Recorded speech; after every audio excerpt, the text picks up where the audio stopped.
வீட்ல நீங்க இப்போ ஒரு பெட் வாங்க போறீங்க, இல்ல இருக்குது அப்படின்னா, முதல்ல அந்த பெட் வாங்குனதுமே, உங்க அருகில் இருக்கிற ஒரு வெட்டனரி டாக்டர் போய் மீட் பண்ணி, பெட்டுக்கு என்னென்ன வேக்சினேஷன் பண்ணணும், எப்பப்ப பண்ணணும், அதுக்கு டிவார்மிங் எப்பப்ப பண்ணணுங்கிறத தெரிஞ்சுக்கோங்க. பெரிய பிரீட் அல்லது லார்ஜ் பிரீட், ஜெயின் பிரீட் மாதிரி போறீங்கன்னா, kindly ensure for a pet training. நல்ல ஒரு ட்ரெயினரை பார்த்து பெட் ட்ரைனிங் எடுத்துக்கிறது வந்து ரொம்ப ஐடியலா இருக்கும். முதல்ல கடிப்பட்ட இடத்த நல்லா கழுவிக்கணும். நல்ல வந்து ஒரு 5ல இருந்து 10 நிமிஷம் பாயக்கூடிய தண்ணியில சோப்பு போட்டு நீங்க நல்லா கழுவிட்டீங்கனாலே அங்க இருக்கக்கூடிய கிருமிகளை அது மோஸ்ட்லி வந்து ரிமூவ் பண்ணிடும். உங்களுடைய கன்சர்ன் டாக்டரை பார்த்து அவங்க கிட்ட என்ன பண்ணணும் அப்படிங்கிற அட்வைஸை வாங்கிக்கோங்க. ஏன்னா வந்து அந்த காயத்துடைய அளவை பொறுத்து தான் வந்து doctors will tell you. So licence வாங்குறது மட்டும் இல்லாம பெட்ஸுக்கு வந்து வாய் கவசம் அணிந்து வெளியே கூட்டிட்டு போகணும் அப்படிங்கறத கட்டாயமாக்கியிருக்காங்க. இந்த லைசன்சிங் நம்ம வாங்குறதன் மூலமா என்ன பண்றோம் அப்படின்னா, நம்ம ஒரு போர்ட்டல்ல, ஒரு சென்ட்ரலைஸ்டு போர்ட்டல்ல வந்து அந்த பெட் யாருடைய பெட் அப்படிங்கிற டீடைல்ஸை வந்து அப்டேட் பண்ணிடுறோம். சிப்பு வந்து நம்ம ஸ்கின்னுக்குள்ளாடி இன்சர்ட் பண்றது மூலமா நம்மளால அதை ஸ்கேன் பண்ணி ஐடென்டிஃபை பண்ண முடியும். அது யாரோட பெட்டுங்கிறத நம்மளால கண்டுபிடிக்க முடியும் sir. So to prevent abandonment and to identify the pet, shipping is made mandatory.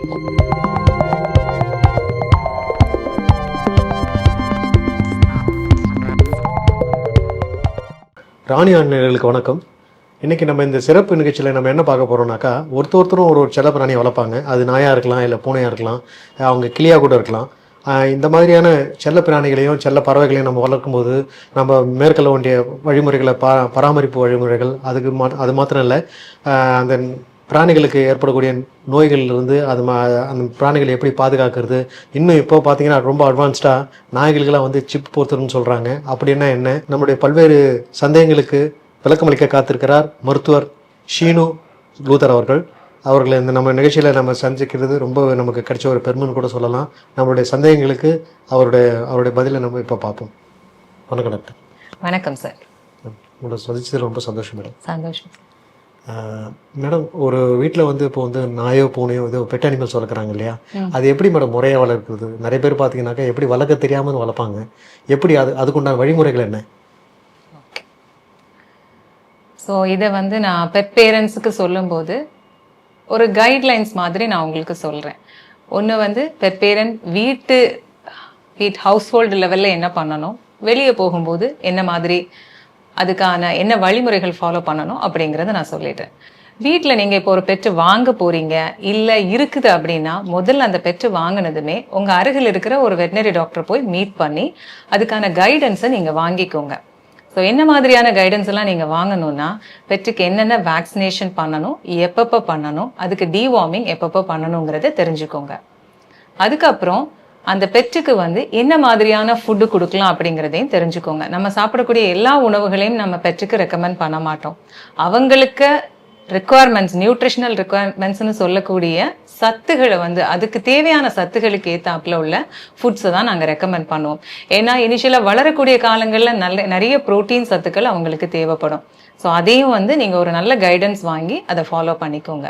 மூணாவது பார்த்தீங்கன்னா, வீட்டில் இருக்கக்கூடிய குழந்தைங்களுக்கு அந்த பெட்ஸ் கிட்ட எப்படி நடந்துக்கணுங்கிற அறிவுரையை நீங்கள் கொடுக்கணும்.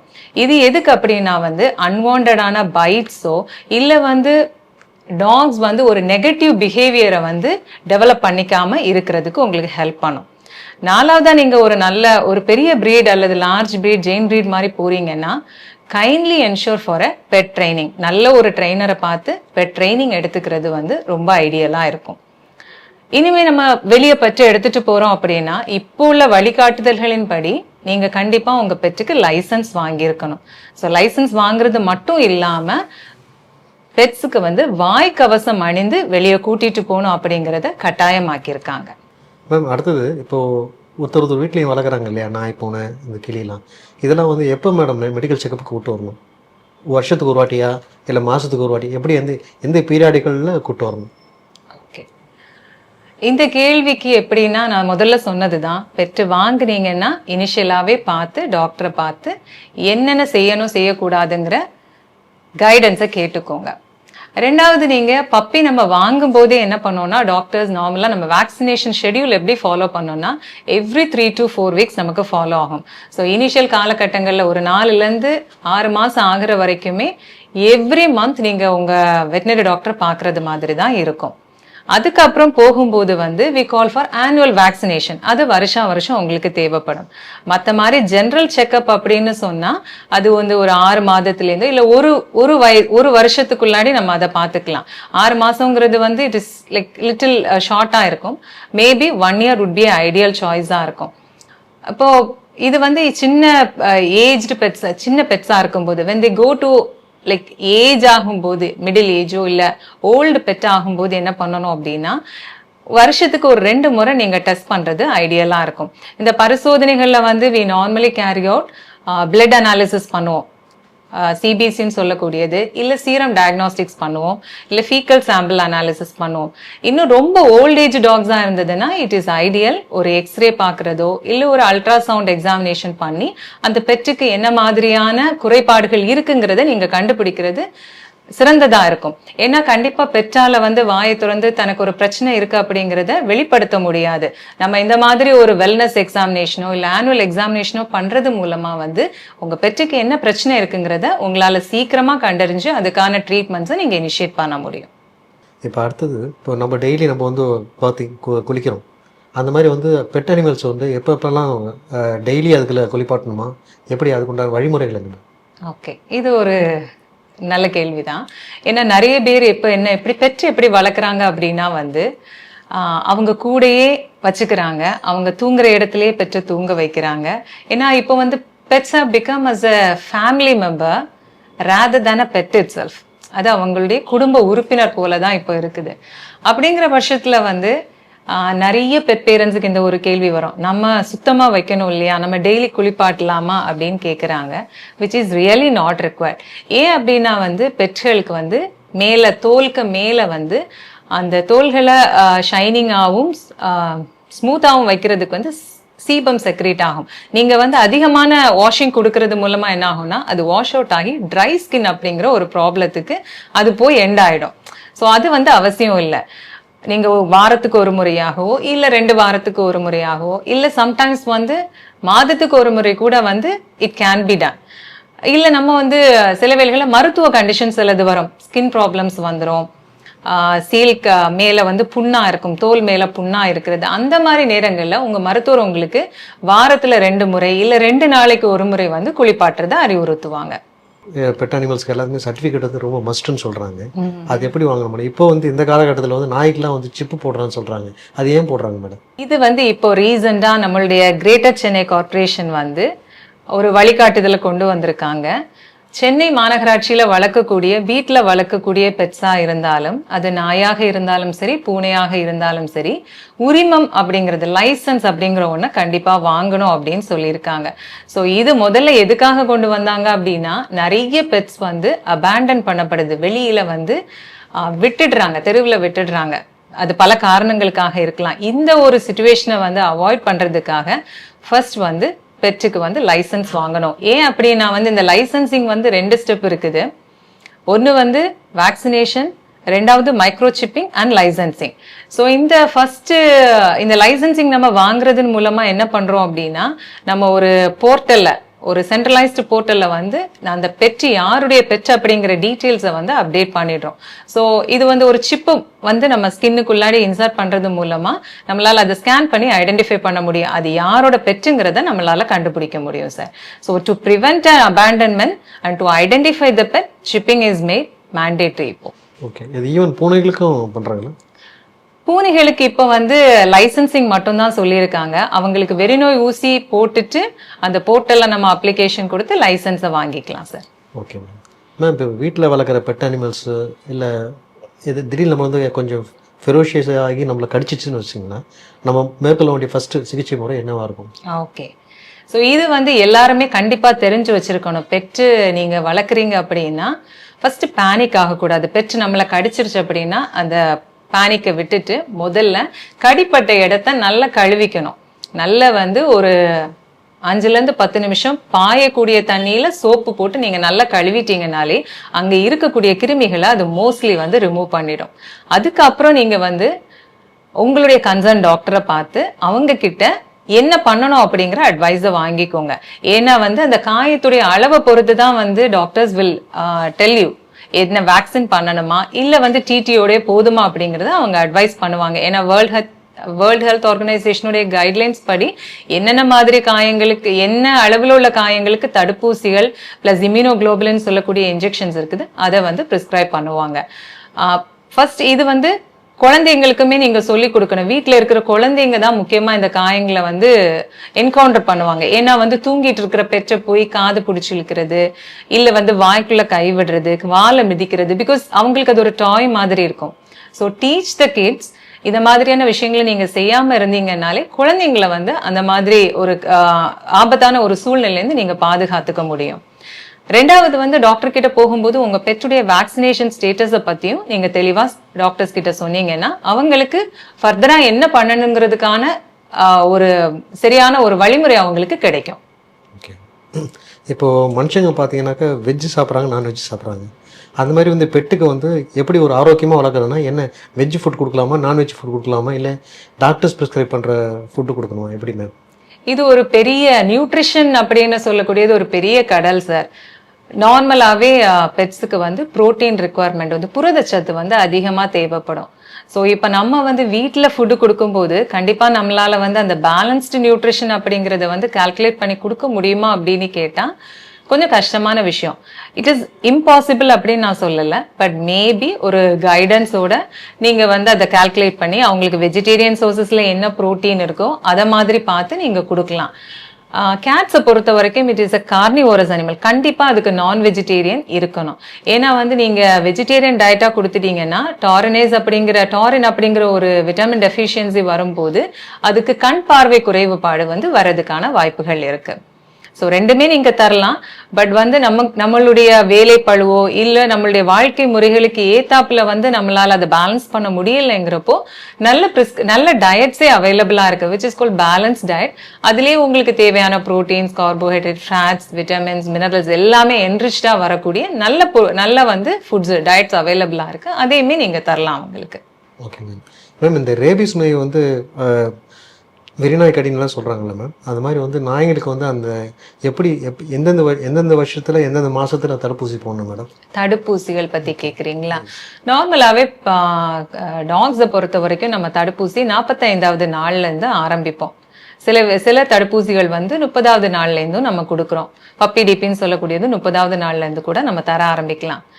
இல்லை 45வது நாள்லேருந்து ஆரம்பித்து 3-4 வாரத்துக்கு இடைவெளியில வந்து நம்ம என்ன பண்றோம்னா தடுப்பூசிகளை ரிப்பீட் பண்ணுவோம். எதுக்காகனா அவங்களுடைய அந்த ப்ரொடெக்ஷனை வந்து பூஸ்ட் பண்ணி கொடுக்கறதுக்காக ரிப்பீட் பண்ணுவோம். ஸோ முதல்ல வந்து போடக்கூடிய வேக்சின் DHPPL அப்படின்னு சொல்லக்கூடிய ஒரு வேக்சின். ஸோ இது வந்து பப்பீஸ்க்கு வரக்கூடிய இன்ஃபெக்ஷன் பிளஸ் லெப்டோஸ்பைரான் சொல்லக்கூடிய ஒரு எலி காய்ச்சல், இது வந்து நமக்கும் பரவக்கூடியது, மனுஷனுக்கும் பரவக்கூடியது, எலிகளுடைய யூரின் வழியா ஸ்ப்ரெட் ஆகக்கூடியது. இந்த இன்ஃபெக்ஷனுக்கும் நமக்கும் ப்ரொடெக்ஷன் கொடுக்குது, பெட்டுக்குமே அது ப்ரொடெக்ஷனை கொடுக்குது. ஸோ இந்த தடுப்பூசி 3-4 தடுப்பூசிகள் வந்து 3-4 வார இடைவெளியில நம்ம தருவோம். இந்த வெறிநோய் ஊசின்னு சொல்லக்கூடியது வந்து ஒரு 3 மாதம் ஆகும்போது அதை நம்ம ஸ்டார்ட் பண்ணி அதுக்கப்புறம் ஒரு 3 வீக்ஸ்ல ஒரு பூஸ்டர் கொடுப்போம். இந்த ஊசிகள் எல்லாமே வந்து ஆனுவல் வேக்சினேஷன் நீங்க ஃபர்ஸ்ட் பப்பிஹுட்ல முடிச்சிட்டீங்கன்னா கண்டிப்பா வந்து வருடம் அதுக்கான பூஸ்டர் வேக்சினேஷனை பண்றது வந்து அவசியமாகுது. ஏன்னா நீங்க வந்து ஃபர்ஸ்ட்ல நாங்க பண்ணிட்டோம், எங்க பப்பி வீட்டுல தான் இருக்கு, இன்ஃபெக்ஷன்ஸ் வராது அப்படிங்கிற நிச்சயத்துக்குள்ளாக இருக்கிறது வந்து தவறான முடிவுகளுக்கு போயிடும். ஏன்னா சில வேளைகள்ல உங்களுடைய சூழ்நிலைகளுக்கு நீங்க பெற்ற வெளியே கூட்டிட்டு போவீங்க, எக்ஸ்போஷர் ஆயிடுச்சுன்னா கண்டிப்பா வந்து பெட்டுக்கு இன்ஃபெக்ஷன் வந்துடும். ஸோ ஃபர்ஸ்ட் பப்பிஹுட்ல வேக்சினேஷனை கம்ப்ளீட் பண்ணிட்டு எவ்ரி இயர் நீங்க வந்து வேக்சின்ஸையும் வந்து அப்டேட் பண்ணிக்கிறது நிச்சயமாக அது தேவைப்படும் உங்களுக்கு. இப்போ நிறைய பேர் பார்த்தீங்கன்னா ஃபாரின் டாக்ஸ்லாம் வாங்கி வளர்ப்பாங்க மேடம். இப்போ டால்மேஷன், ஹஸ்கி அழகாக பார்க்கறதுக்கு. ஸோ இந்த மாதிரியான இது குட்டி சின்ன சிட்ஸூன்ஸ்லாம் சொல்கிறாங்க. ஸோ இந்த மாதிரிலாம் வளர்க்குறாங்க இல்லையா, அவங்களுக்கு நீங்கள் சொல்ல வேண்டிய ஒரு கைடன்ஸ் ஆலோசனைன்னு என்ன சொல்லுவீங்க? அதாவது அதுக்கு எப்படி ஃபாரின் டாக்ஸை நம்ம இந்தியன் சிச்சுவேஷனுக்கு இந்த சீதோஷ நிலைக்கு எப்படி வளர்க்கணும்? ஸோ ஃபாரின் டாக்ஸ்ன்னு சொல்ல போனோம்னா இப்போ நம்ம ஊர்ல வளர்க்கக்கூடிய most of the breed dogs itself is foreign dogs தான். நம்ம நாட்டு நாய்களை தவிர நம்ம வெளியில இருந்து கொண்டு வந்து இங்க வளர்த்தது தான் நிறைய எல்லா பிரீட்ஸ் காமனாக நம்ம பார்க்கக்கூடிய லேப்ரடார் ரிட்ரீவர்ஸ்லேருந்து கோல்டன் ரிட்ரீவர்ஸ் இது எல்லாமே ஃபாரின் டாக்ஸ் தான். ஆனால் இதில் என்ன அப்படின்னா வந்து ரொம்ப கோல்டு பிளேசஸ்லேருந்து வரக்கூடிய டாக்ஸ் இருக்குது, லைக் ஹஸ்கீஸ் இருக்குது, அக்கீட்டாஸ் இருக்குது. இது எல்லாமே வந்து நம்ம ஊருக்கு அடாப்ட் பண்ணுறதுக்கு ரொம்ப கஷ்டப்படுவாங்க. ஏன்னா அவங்களுடைய கோட் பார்த்தீங்கன்னா it's like very thick and dense கோட்டாக இருக்கும். அப்போ இந்த கிளைமேட்டுக்கு வந்து அவங்களுக்கு வந்து அந்த டெம்பரேச்சர் அடாப்டபிலிட்டி ரொம்ப கஷ்டமா இருக்கும். ஸோ அவங்களுக்குன்னு நீங்க வைக்கும்போது அவங்களுக்கான கேர், ஸ்பெஷல் கேர் அப்படிங்கிறது நீங்க கண்டிப்பா கொடுத்து தான் ஆக வேண்டியிருக்கும். ஸோ எக்ஸாம்பிள் நீங்க வாக்கிங் எடுக்கும்போது mornings, early mornings or late evenings walking எடுக்கிறது, ரெகுலர் க்ரூமிங் பண்ணக்கூடியது, தென் அவங்களுக்கு ஏத்தாப்புல உள்ள டயட். பிகாஸ் அவங்க வந்து மோஸ்ட்லி அந்த கிளைமேட்டிக் கண்டிஷன்ஸுக்கு ஏத்தாப்புல தான் அவங்களுடைய கட் சிஸ்டம், வயிறு வந்து டெவலப் ஆயிருக்கும். ஸோ அதுக்கு ஏத்தாப்புல உள்ள உணவுகள் அவங்களுக்கு வந்து நீங்க பரிந்துரைக்கிறது, இது எல்லாம் வந்து அந்த மாதிரி பெட்ஸ்ல, ஃபாரின் பிரீட்ஸ்ல கண்டிப்பா தேவைப்படும். But most of the pets வந்து, மோஸ்ட் ஆஃப் த ஃபாரின் பிரீட்ஸ்ன்னு சொல்லக்கூடிய பெட்ஸ் வந்து they have adapted to our place also. Ma'am அடுத்தது இப்போ இந்த செல்ல பிராணிகளை தவிர்த்து பறவைகள் சொல்லக்கூடிய கிளி, அப்புறம் வந்து லவ் பேர்ட்ஸு, இந்த சைனா கிளிலாம் சொல்லுவாங்க, இந்த மாதிரி அது கொண்டு எஸ். இப்போ அதெல்லாம் அதுக்கெல்லாம் எப்படி மேடம் நீங்கள் வந்து ஒரு மருத்துவ சிகிச்சை எப்படி பண்ணுறீங்க? பேசிக்கலி இப்போ பெட் ப்ராக்டிஸ்னு எடுத்துக்கிட்டோம்னா டாக்ஸ் அண்ட் கேட்ஸ் தான் வந்து கம்பேனியன் அனிமல் ப்ராக்டிஸில் இருக்கும். அதுக்கு அடுத்தது வந்து இதை நீங்கள் சொல்லக்கூடிய கேட்கக்கூடிய பறவைகள் எல்லாம் வந்து எக்ஸாட்டிக் பெட் ப்ராக்டிஸில் வரும் சார். வி ஆல்சோ லைக் நாம இங்கேயுமே கூட வந்து பறவைகள் பார்க்குறோம், பட்ஜீஸ் பார்க்குறோம், காக்டைல்ஸ், லைக் லோரிஸ் எடுத்துட்டு வராங்க. Then exotic pets like rabbits, hamsters, guinea pigs, sugar gliders, இந்த மாதிரி பெட்ஸ் எல்லாம் கூட இங்கே எடுத்துட்டு வராங்க நம்ம கிட்ட. சரிங்க மேம்.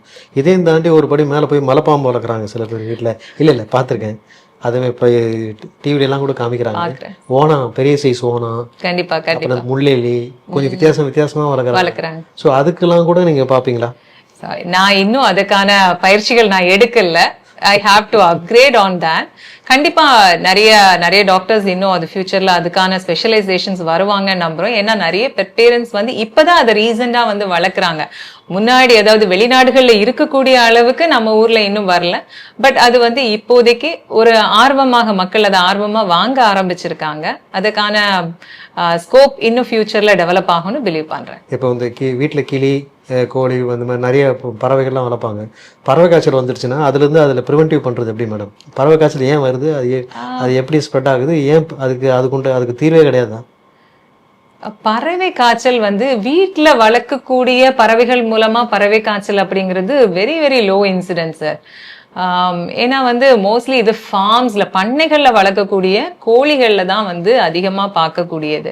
பட் நாம இது வரைக்குமே வீட்டுல வளர்க்குற இதுல வந்து நம்ம என்கவுண்டர் பண்ணது இல்லை அந்த மாதிரி சிம்டம்ஸ். ஏன்னா அதை ஐடென்டிஃபை பண்றதே வந்து உங்களுக்கு பிசிஆர் டெஸ்ட் மூலமா தான் நீங்க ஐடென்டிஃபை பண்ண முடியும்.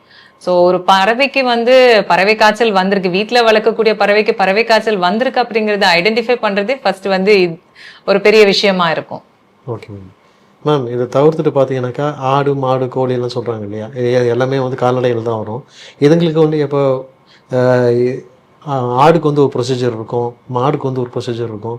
இது எப்படி மேடம் வேறு பிரித்து பண்ணுறீங்க? இப்போ நாங்கள் வந்து முதல்ல வந்து ஒரு நேர்காணல் சொன்னால் ஒரு வெட்டினரி டாக்டர்னு உங்களை தான் நாங்கள் எடுத்திருக்கோம். ஸோ இதுக்கு நான் விளக்கத்துக்கு கொஞ்சம் தெளிவாக சொன்னீங்கன்னா எங்கள் நேயர்களுக்கு ரொம்ப பிரயோஜனமாக இருக்கும்.